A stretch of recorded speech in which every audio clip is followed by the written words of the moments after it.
Jadi Nabi Muhammad itu tidak pernah punya sifat dendam. Jangankan terhadap kaumnya, terhadap saudaranya, terhadap sahabatnya, terhadap musuhnya yang dulu pernah menyakiti baginda Rasul Nabi Muhammad sallallahu alaihi wasallam, beliau tidak pernah menyimpan rasa dendam.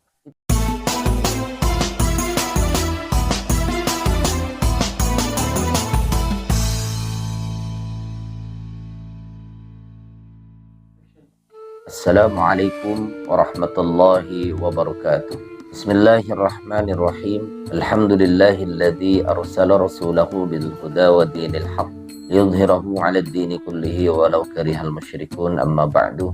Saudaraku seiman seagama, berjumpa lagi dengan kami di channel YouTube MSA Muhammad Suhal Al-Hitami yang selalu menceritakan kisah singkat tentang para nabi dan rasul. Mulai dari Nabi Adam, Nabi Idris, Nabi Nuh, dan sampailah sekarang kepada kisah singkat Nabi Muhammad sallallahu alaihi wasallam. Saudaraku seiman seagama, baginda Rasul Nabi Muhammad sallallahu alaihi wasallam lahir di kota Mekah pada tanggal 12 Rabiul Awal tahun 570 Masehi yang dikenal sebagai tahun gajah.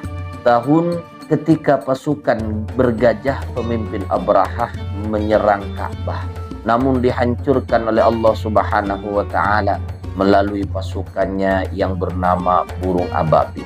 Beliau berasal dari Bani Hashim, keturunan Quraisy, suku paling mulia di Makkah.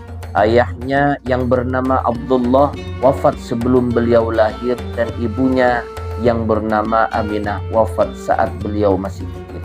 Sejak kecil Nabi Muhammad SAW menjadi yatim piatu, diasuh oleh kakeknya Abdul Muttalib, lalu diasuh oleh pamannya yang bernama Abu Thalib.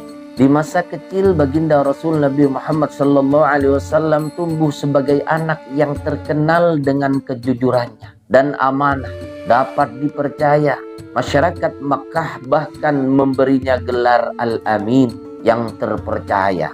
Sejak muda beliau bekerja sebagai pedagang yang sukses, jujur, dan adil.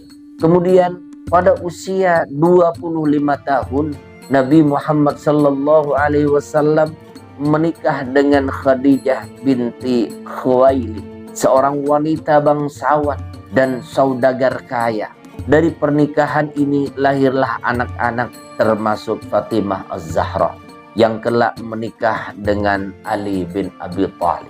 Diangkat menjadi nabi pada usia 40 tahun. Nabi Muhammad sallallahu alaihi wasallam sering berkhalwat, menyendiri di Gua Hira untuk bermeditasi dan merenungkan keadaan kaumnya yang penuh kemusyrikan. Pada suatu malam di bulan Ramadan, malaikat Jibril datang dan menyampaikan wahyu pertama kalinya di dalam surat Al-Alaq ayat 1-5. Iqra bismi rabbikal ladzi khalaq. Sejak itulah Nabi Muhammad sallallahu alaihi wasallam diangkat menjadi nabi dan rasul terakhir, membawa risalah tauhid, mengesahkan Allah Subhanahu wa taala. Kemudian saudaraku seiman seagama, dakwah di Makkah. Selama 13 tahun di Makkah, Nabi Muhammad sallallahu alaihi wasallam berdakwah kepada kaumnya untuk meninggalkan berhala dan menyembah hanya kepada Allah Subhanahu wa taala. Namun beliau menghadapi penolakan keras daripada kaumnya, hinaan, boikot, dan kekerasan dari kaum Quraisy. Hanya sebagian kecil yang beriman seperti Abu Bakar As-Siddiq, Ali bin Abi Thalib, Utsman bin Affan, Bilal bin Rabah, budak yang disiksa karena Islam. Saudaraku seiman seagama, kemudian baginda Rasul Nabi Muhammad sallallahu alaihi wasallam hijrah ke Madinah. Setelah penderitaan panjang, Nabi Muhammad sallallahu alaihi wasallam diperintahkan oleh Allah Subhanahu wa taala berhijrah ke kota Yasrib yang kemudian disebut Madinah. Hijrah ini adalah titik balik besar dalam sejarah Islam. Mulai hijrahnya Nabi Muhammad sallallahu alaihi wasallam, dari situlah hitungan bulan Hijriah. Kemudian di Madinah, beliau membangun masyarakat Islam yang kuat mempersaudarakan kaum muhajirin pendatang dari kota Mekah dan Ansor yaitu penduduk Madinah, serta menyusun piagam Madinah sebagai dasar pemerintahan Islam. Saudaraku seiman seagama, peperangan dan perjuangan baginda Rasul Nabi Muhammad sallallahu alaihi wasallam untuk mempertahankan Islam. Nabi Muhammad sallallahu alaihi wasallam memimpin berbagai peperangan besar seperti Perang Badar, kemenangan pertama, Perang Uhud, ujian yang berat, Perang Khandaq, Perang Parit. Kemudian Fathu Mekah, pembebasan kota Mekah tanpa pertumpahan darah. Dalam Fathu Mekah ini, Nabi Muhammad SAW menunjukkan sikap mulia dengan memaafkan musuh-musuhnya, termasuk yang dulu menyiksanya. Jadi Nabi Muhammad itu tidak pernah punya sifat dendam. Jangankan terhadap kaumnya, terhadap saudaranya, terhadap sahabatnya, terhadap musuhnya yang dulu pernah menyakiti baginda Rasul Nabi Muhammad SAW, beliau tidak pernah menyimpan rasa dendam. Itulah sikap dan akhlak baginda Rasul Nabi Muhammad SAW.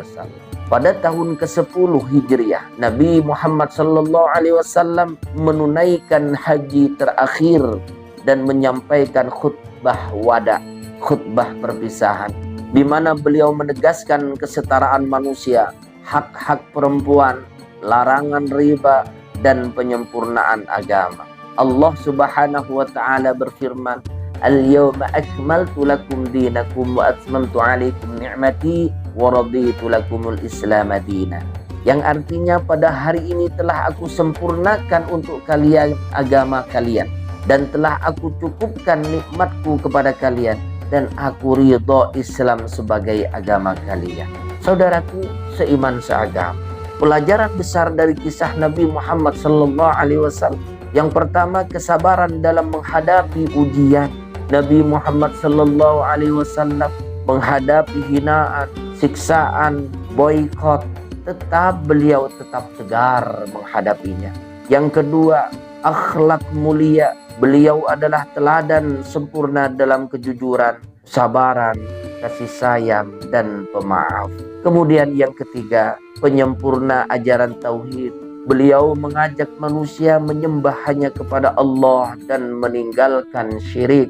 Kemudian yang keempat, pemimpin sejati. Nabi Muhammad SAW membangun masyarakat beradab di Madinah, memimpin perang dengan adil dan berdamai dengan penuh hikmah. Kemudian yang kelima, pecinta umatnya. Beliau sering menangis mendoakan umatnya, bahkan hingga detik-detik terakhir hidupnya yang beliau sebut adalah ummati, ummati, umatku, umatku. Inilah bentuk kasih sayang baginda Rasul Nabi Muhammad SAW kepada umatnya, dan banyak mukjizat-mukjizat yang diberikan oleh Allah Subhanahu wa taala. Walaupun umatnya jarang mengingat baginda Rasul, jarang bersolawat kepada Rasul Nabi Muhammad SAW, beliau tetap menyebut umatku, umatku, umatku. Mudah-mudahan kita semua diakui sebagai umat baginda Rasul Nabi Muhammad SAW. Inilah kisah singkat yang bisa saya sampaikan. Mudah-mudahan sedikit kita bisa mampu mencontoh akhlak Nabi Muhammad SAW. Sekian, terima kasih. Wassalamualaikum warahmatullahi wabarakatuh.